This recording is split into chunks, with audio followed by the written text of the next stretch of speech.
Hi, everyone. So, this is going to be why lead generation is important, but also why the basics are important on understanding so then you can have a good lead generation system. So, I have a dry erase board here, but I'm going to give you a little bit of an explanation before I get started. So, when we're implementing anything in our businesses, we want to make sure that we understand how things work already. So, for instance, a lot of times when we're thinking about lead generation, we already have we've already had some sort of success. We've had people find us. Maybe they're randomly finding our website or randomly finding our Instagram page or found our content somewhere, but we don't really have a good system to like bring them in. So, the most important thing is to kind of take an inventory of how those leads are already finding you. And it's important to really look at your processes and what you're currently doing for marketing in your business to then understand what's working, what's not, what can we scale and amplify to then lead generation makes the most sense for our business. For instance, there's so many different ways you can do lead generation, email marketing, offering a freebie. So then somebody comes and signs up for your email, and then you're nurturing them through email, and then you eventually sell to them through email, and that's how they buy from you. The other thing could be Facebook, right? So you are growing your Facebook friends list by networking in Facebook groups. You send friend requests, you get to know them, you build a relationship with them, they see your content, they might join a training on your page. It would be so amazing if they could, you know, work with you, right? Same thing with Instagram. Maybe they come across your Instagram. Maybe you've been doing engagement with hashtags and you're growing your Instagram page. They see your content, they click on your link, they join a free training, and then they buy from you. So, I really want you to understand how people are currently coming into your world, whether it is that they've bought from you or not right now, but how are people finding you? How are people how are people coming into your world now? Where are you focusing your efforts in your lead generation? So that's the biggest thing here is we really need to get in the nitty-gritty and understand where people are finding us. Whether that is LinkedIn, Instagram, Facebook, emails, an article that you wrote, a podcast that you were on, what is working well for you? So I have this dry erase board here, and it might be backwards for you, but this is going to be a beautiful, let me make sure I'm getting it all in here. This is going to be a beautiful little dry erase board here where I'm going to give us some instruction. And so with, let me move this down here.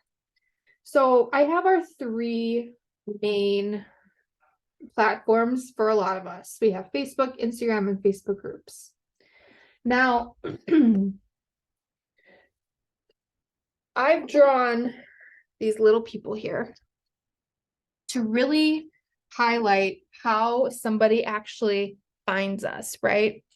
So I'm going to go right here where it says Facebook. And well, how does someone find me on Facebook, right?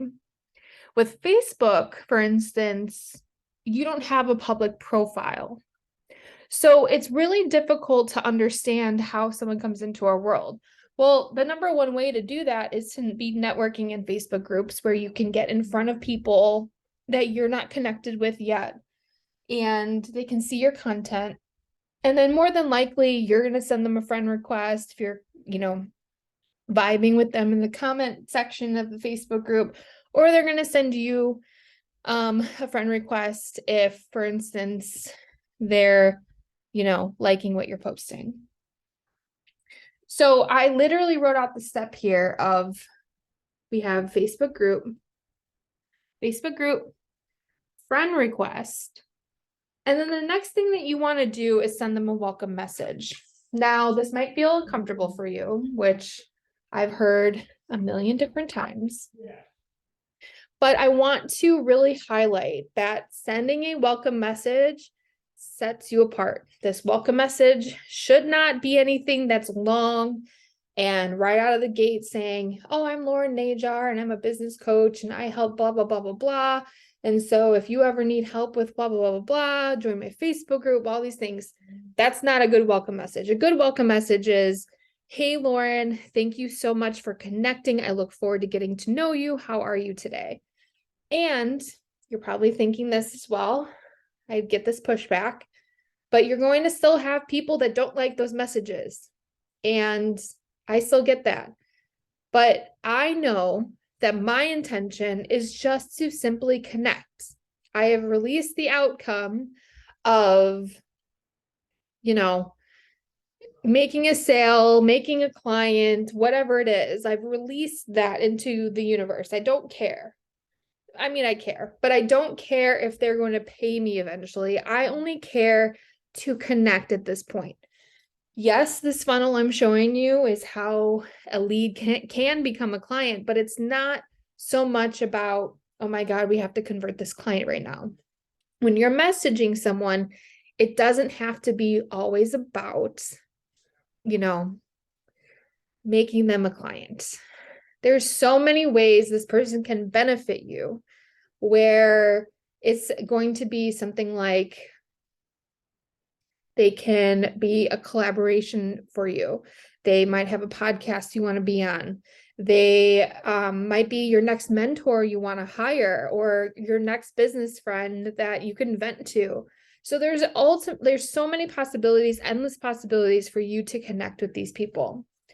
And to be completely honest, when I send these messages, 50% of the time, I'm left on read. And it really empowers me to keep putting this message out there, because people do think that is spammy and people just want to, make a sale, blah, blah, blah.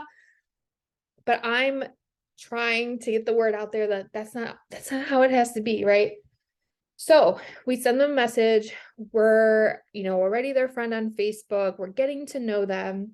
Well, then the next step, kind of simultaneously, is while you're engaging with them. So we're going to be engaging with them on their page, because we want Facebook to realize that we're friends. And so I want them to see my content a lot more. And so because you're engaging, it would make sense that, oh yeah, I need to have some good content out there. So we want to make sure that we are putting good content out there. So that works simultaneously to build this relationship. Your content's helping you build the relationship, and also engaging is helping you build the relationship. So I'm just going to pop this over here since it's a little awkward for me to hold, but we have messaging and then engagement, but I also have content over here. So that's kind of the steps we're at right now. The next thing is, if you have a Facebook group, that's where the next step is coming in, is, okay, well, now we're kind of like in the friend zone a little bit, we're engaging, but guess what? If this person's going to join your Facebook group, they're a little bit more than a friend, right? They're probably wanting to know more about what you do and what you're teaching, or they saw something that they really liked. So they're going to join a Facebook group. I also have underneath here, I do have joining your email list. So anything for them to take that next step, that is the next thing to pay attention to. And remember those lead trackers that I've talked about before. If you don't have a lead tracker, let me know. But that is the step to pay attention, to start tracking your leads, to start tracking the temperature of your lead. So while they're in our Facebook group, right? I have a whole Facebook group thing here, which we'll go over at a later date. But, once they enter your Facebook group, or once they enter your email list, that's something where you really want to start paying attention to them. So it's good for you if it happens like this, you're already connected on Facebook, you see them join your email list, make sure to keep in touch with them even more on Facebook. Engage with them, build that relationship, check in with them. They're really liking what you're selling. They're really liking what you're saying. Let's keep on it, right? So if they're going to join your email list or if they're going to join your Facebook group, keep on them. Now, there's something similar with Instagram too, which I'm not going to go over quite as much. But again, Instagram is a very public forum where, there's not a lot of hoops to jump through for you to be connected with someone. Someone can just follow you and that's it. But that turning point, again, same thing with just like Facebook, that turning point is when that person joins your Facebook group, joins a free challenge, maybe is joining a bunch of your live trainings, joins your email list. Again, we need to make sure we're looking at these leads.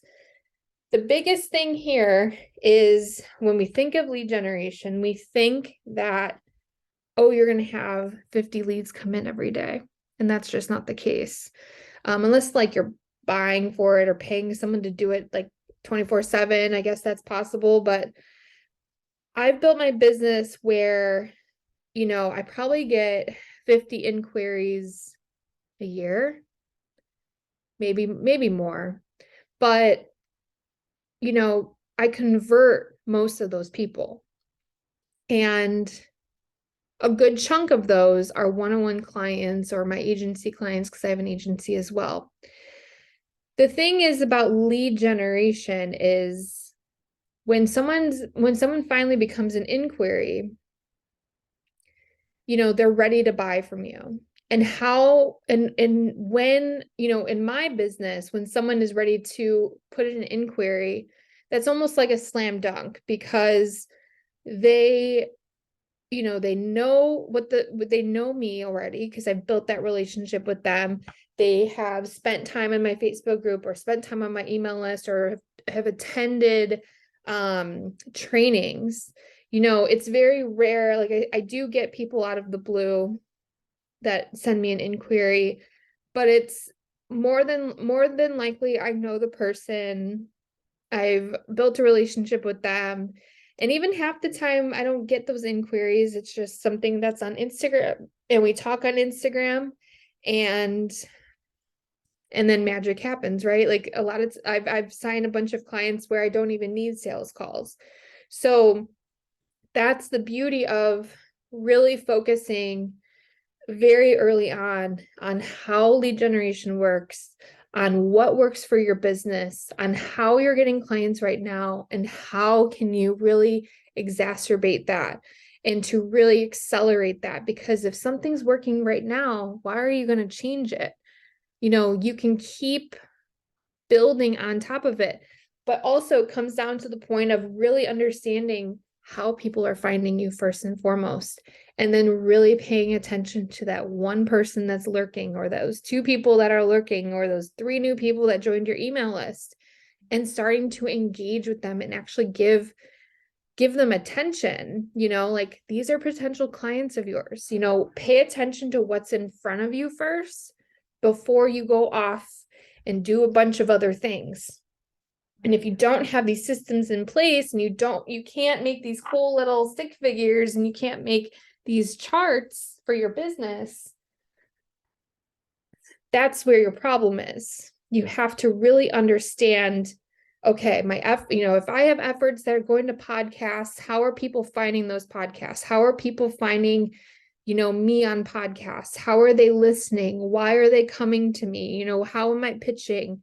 Same thing with Facebook. How are they finding me? Instagram. How are they finding me? LinkedIn. How are they finding me? What are my efforts? What are my outbound efforts to get people into my world? So hopefully that was very knowledgeable for you and helpful. And we will see you later.